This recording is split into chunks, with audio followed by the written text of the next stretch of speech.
So today we don't have a word of the day. We have another rhetorical device that will make your speaking amazing. Remember last time we did diacropy, which is, my name is Bond, James Bond, where you have A, B, A. Today I'm going to tell you the story of a girl called Anna. Everyone say Anna. Anna. Anaphora. Anaphora. Anaphora is when you repeat the beginning of a phrase repeatedly over a number of times to create emphasis in your speech. The most famous example of this is the greatest speech of the 20th century was, I have a dream. In that speech, Martin Luther King uses that phrase, I have a dream, 8 times. But he also uses some other anaphora. Let freedom ring.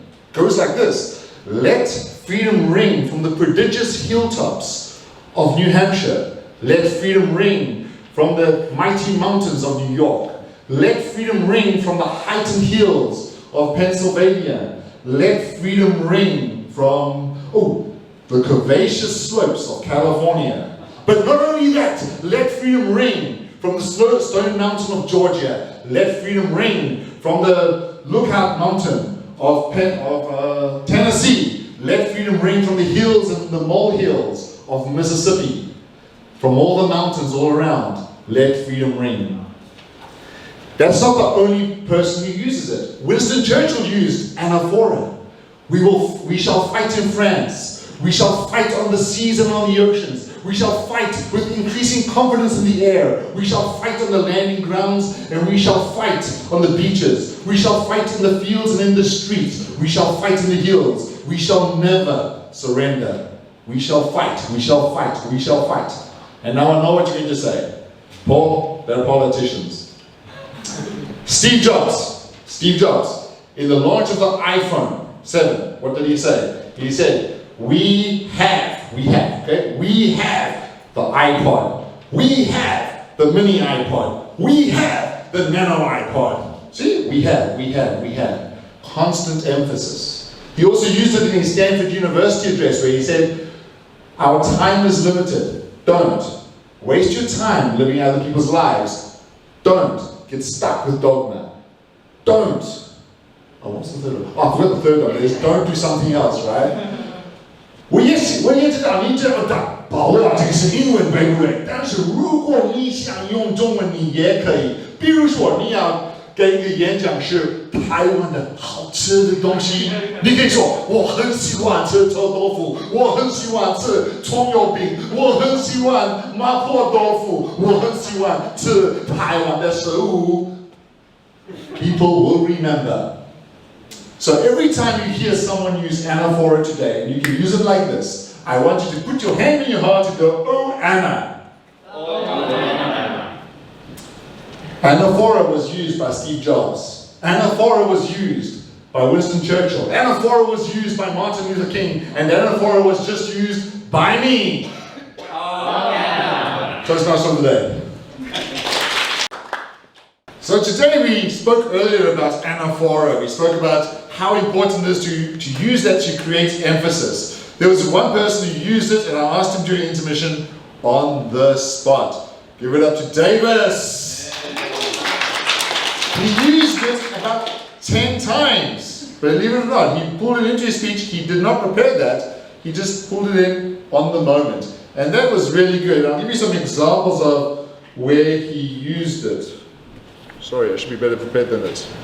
He used it when he was in the restaurant with his parents and he was looking at the food. He said, why aren't we eating that? Why aren't we eating this? Why aren't we eating that? You know, why are we eating chicken? Why are we eating pork? Why are we eating this? When he was looking at the other table where they had all the delicious food. So that was very good. He used it in other areas. He used it, we think about. We think about. We think about. He was talking about feeling down with life, something about feeling, when you feel down in life, when you feel down in life, when you feel down in life. He brought this up time and time and time again.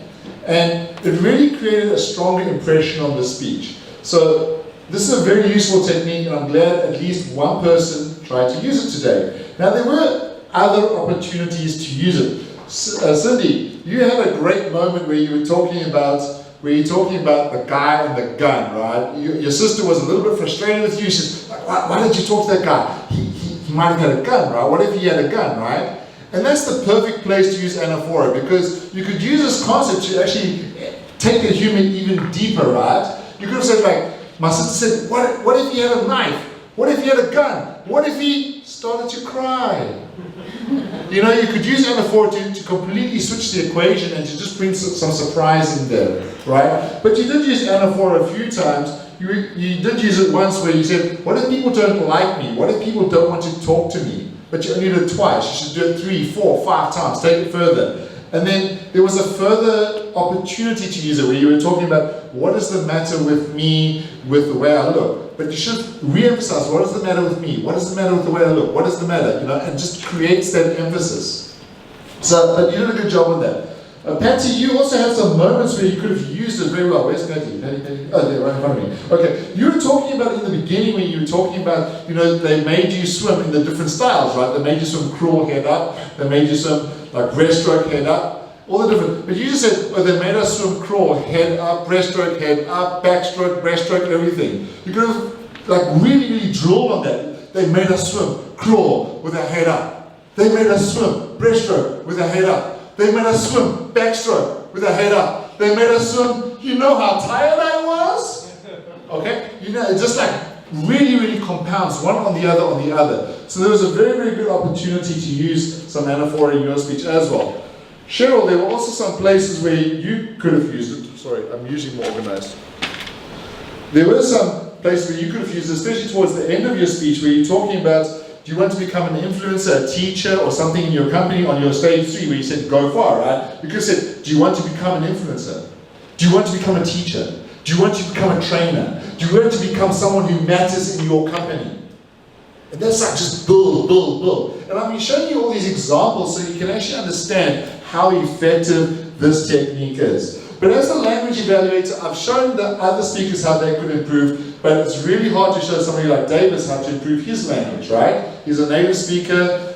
Do you consider yourself a native speaker? I know you speak many languages, but you grew up in America, so I consider him a native speaker. But Davis, the one area I want you to practice is pausing.